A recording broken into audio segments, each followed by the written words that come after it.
오늘 우리에게 주시는 하나님 아버지의 말씀은 사무엘상 31장 7절에서 13절 말씀 봉독해 드리겠습니다. 사무엘상 31장 7절에서 13절입니다.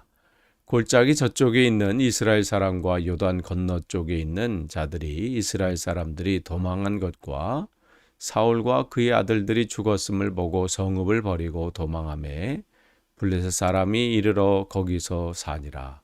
그 이튿날 블레셋 사람이 죽은 자를 벗기러 왔다가 사울과 그의 세 아들이 길보아 산에 죽은 것을 보고 사울의 머리를 베고 그의 갑옷을 벗기고 자기들의 신당과 백성에게 알리기 위하여 그것을 블레셋 사람들의 땅 사방에 보내고 그의 갑옷은 아스다롯의 집에 두고 그의 시체는 벳산 성벽에 못 박음해 길르앗 야베스 주민들이 블레셋 사람들이 사울에게 행한 일을 듣고 모든 장사들이 일어나 밤새도록 달려가서 사울의 시체와 그의 아들들의 시체를 벳산 성벽에 내려가지고 야베스에 돌아가서 거기서 불사르고 그의 뼈를 가져다가 야베스 에셀 나무 아래에 장사하고 7일 동안 금식하였더라.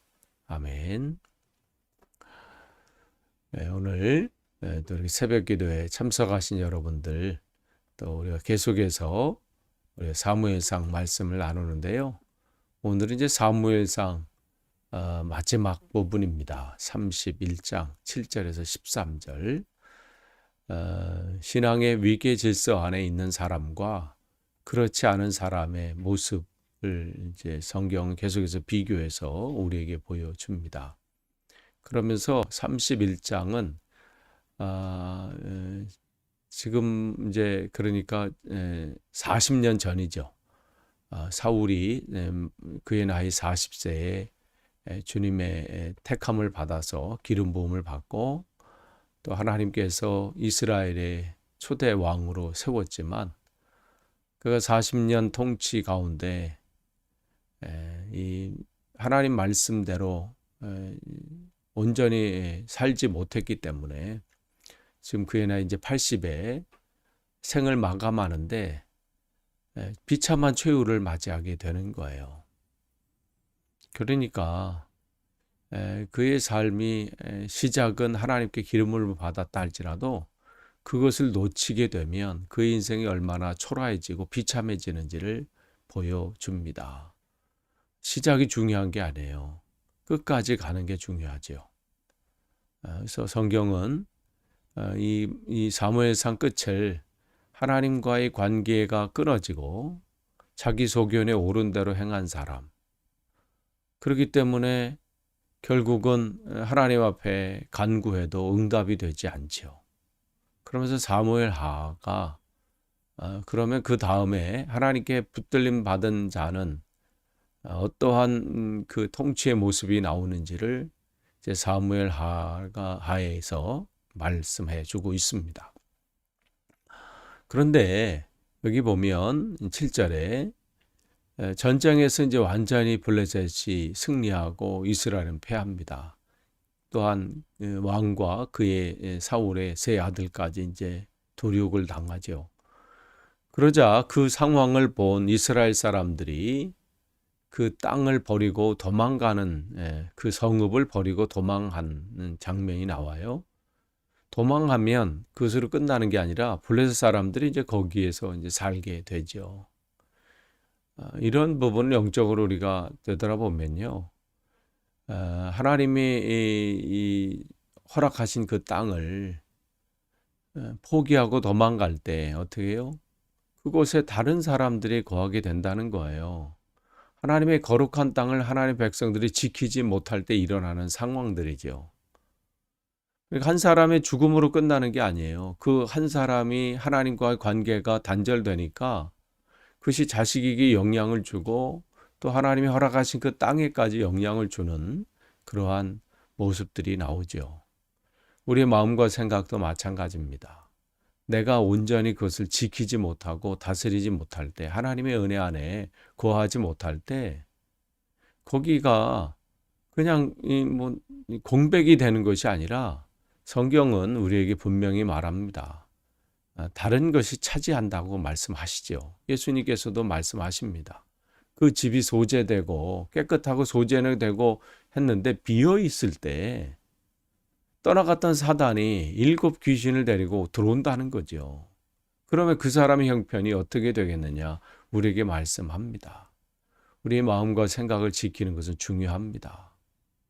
계속해서 우리의 마음과 생각이 주님 앞에 집중하지 못하도록 여러 가지 상황과 형편으로 흔들어 놓습니다. 정말 중요한 것은 내 신앙이 하나님과의 바른 관계인데 별것도 아닌 것이 우리의 마음을 흔들어 버려요. 우리의 생각을 흔들어 버려요.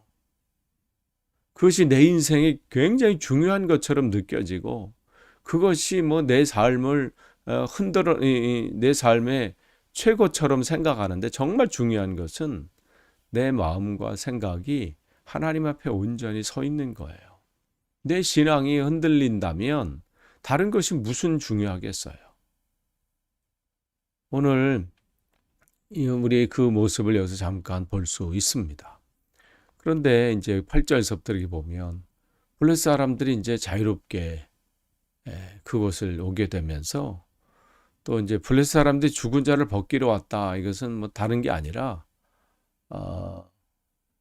이제 이 지신들을 이제 죽은 적의 이제 옷을 벗기면서 전리품을 이제 가지러 온 거죠. 뭔가 이제 거둘 것은 없는지, 뭔가 자기가 빼앗아 갈 것은 없는지, 그것은 이제 둘러보러 쭉 오는데 이제 거기에 이제 사흘과 그의 세 아들이 이제 죽은 것을 보게 되는 거죠. 근데 어디서요? 길보아 산에서 어제 이제 말씀 나눈 것처럼 하나님의 승리의 장소였고 드보라와 바락과 또 기드온을 통해서 하나님은 이 땅에서 승리의 영광을 맛보도록 하신 그 땅인데 오늘 그 땅이 비참한 최후의 땅이 되어버렸습니다. 그러니까 하나님과의 관계가 끝나면요. 장소가 중요한 게 아니라고 어제 말씀을 드렸어요. 장소가 아무리 무슨 대단한 장소일지라도 하나님이 거기 계시지 않으면요. 거기는 비참한 장소가 되는 거예요. 모든 이들의 고통의 장소가 되는 것이죠. 여러분 그것을 우리가 다시 한번 확인하기를 원합니다. 그러면서 이제 그들이 이 9절에 보면 사울의 머리를 베고 완전히 전쟁의 종지부를 찍는 거죠. 그런 비참한 최후를 맞이하게 됩니다. 그리고 그것을 블레셋 사람들의 땅 사방에 보내고 이러한 일들은 뭐 전쟁이 일어나면 예전에는 흔히 있었던 일들이죠. 또 90절에 보면 그의 갑옷은 아스타롯 집에 두고 아스타롯은 블레셋의 전쟁의 여신을 말하죠.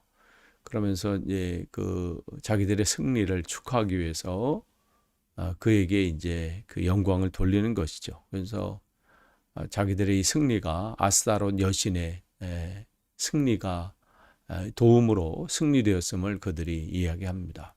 그러니까 우리가 정말 영적으로 죽어 있으면요. 세상 사람들 조롱거리가 되는 거예요. 하나님과의 관계가 흐트러지고 교회가 하나님 앞에 바로 서지 못하고 엉뚱한 것에 힘을 빼앗겨 버리고 또 온전히 붙잡아야 될 것을 놓치고 또 붙잡지 말아야 할 것을 붙잡고 헤매일 때 조롱거리가 되는 거예요. 그러니까 하나님께서 기름 부은 받은 자예요. 그런데 그가 하나님과의 관계 속에서 끊어져 버리고 또 하나님보다는 다른 것을 붙잡을 때 하나님은 그야말로 세상 사람들의 입장에 봤을 때는 하나님의 이름이 망신당하는 거죠. 그런데 하나님께서는 그 가운데 그냥 그것을 방치하시는 거예요. 이 시대에 우리가 온전히 서지 못하면요. 하나님께서 우리가 온전히 설 때까지 그냥 놔두시는 겁니다. 여러분이 그걸 기억하셔야 돼요. 이건 이스라엘이 블레셋과의 그 전투에서도 마찬가지잖아요. 40일 동안 하나님의 이름이 모욕을 당했어요. 그런데 아무도 그 앞에 나서지 않을 때 하나님은 힘이 없으셔서 그냥 그것을 들으신 게 아니죠. 그 상황을 그냥 방치하신 게 아니에요. 천군 천사를 동원해서도 행할 수 있는 일이시지만 여기서도 마찬가지예요. 하나님이 기름 부신 받은 자였어요. 한때는 하나님의 영에 사로잡혀서 능력을 행했던 사람입니다.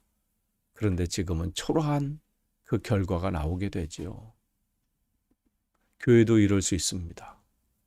신앙의 삶도 이럴 수 있습니다. 한때는 하나님의 능력을 행했던 교회고 한때는 하나님의 능력을 행했던 하나님의 사람이라고 생각하지만 지금은 초라해서 사단의 공격이 온다 할지라도 하나님을 알지 못한 이들의 공격이 있어도 아무런 대꾸하지 못하고 그냥 죽어 있는 자의 모습이죠.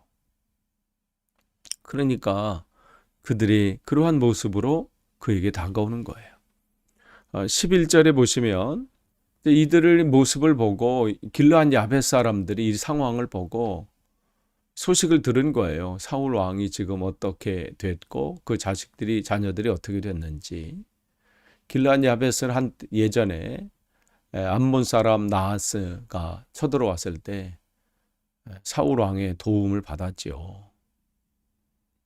하나님의 영이 사울에게 임해서 사울이 33만 명의 군사들이 이끌고 사람들이 이끌고 길르앗 야베스를 암몬 사람으로부터 구원한 그러한 은혜를 누렸습니다. 그래서 그들이 그 은혜를 갚게 되는 거예요.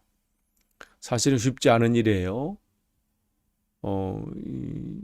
여기에 관여했다가 어떠한 또 보복을 당할지 모르는 그런 상황이지만 그러나 그들은 그 은혜가 더 커서 여기 보면 모든 장사들이 일어나 밤새도록 달려가서 짧은 거리가 아닙니다. 그 밤새 그 길을 걸어갔다 그랬어요. 여기서 보면 길르앗 야베스에서 그의 시신이 있던 벳산까지 한 20km 정도 됩니다. 거기에 블레셋 사람들이 곳곳에 있을 거 아니에요. 그러니까 그들을 피해서 밤새 그곳으로 간다는 것은 그야말로 목숨을 거는 모험이기도 해요. 그리고 그 발각이 될까 봐 조심스러워 그곳으로 간다는 것은 얼마나 쉽지 않은 일이죠. 그러나 자기들이 예전에 받았던 그 은혜를 또 갚기 위해서 그 길을 걸어갔습니다. 밤새도록 갔다. 그래서 그 시신을 다 수습해서 자기 지역으로 다시 데리고 왔지요. 그러니까 은혜를 잊지 않는 것, 그런 사람의 모습을 보게 됩니다. 그리고 13절을 보시면 거기 야베스 에셀나무 아래 장사하고, 에셀나무는 이스라엘 사람들에게 중요한 나무입니다. 아브라함이 이 하나님과의 부르심을 받은 후에 처음으로 하나님의 이름을 불렀던 것이 에셀나무 아래였습니다. 그래서 이스라엘 땅에서도 참 귀한 나무이고, 또 그들에겐 이 에셀나무는 하나님의 임재, 또 하나님의 함께하는 하나님과의 그 친밀한 교제를 상징하는 그런 나무가 이 에셀나무입니다. 아브라함 때서부터 시작해서, 물론 이 사울 왕도 우리가 이제 사무엘상에 보면, 사무엘상 22장 6절에 보면 에셀나무 아래서 어떤 정치적인 그러한 논의를 했던, 중요한 일을 결정하고 할 때 그러한 이제 이 나무 아래서 그런 일들을 했습니다. 이 초대교회 예수님 당시에는 우리가 이제 감람나무 밑이든지 또 올리브 나무 밑에서 이 하나님 말씀을, 율법을 공부하고 또 그렇게 했던 그 상징적인 의미들이 있거든요. 그래서 예수님께서 이 나다나엘이 내가 그 나무 아래서 있었던 것을 봤다. 그 나무 아래 있는 게 뭐가 중요하냐 그러지만, 그때 그들은 그 안에서 말씀을 읽고 또 하나님의 은혜를 구했던 그러한 의미 장소이기도 한 것처럼 에셀나무는 그러한 중요한 의미가 있습니다. 하나님과 교류했던, 그래서 그것을 기억하면서 이 길르앗 야벳 사람들이 그곳에 이제 장사 지내면서 하나님과 끊어졌던 그 관계가 회복되기를 바라는 그런 마음도 있었겠죠. 그래서 또 마지막까지 사울을 예우하는 그러한 모습을 보게 됩니다.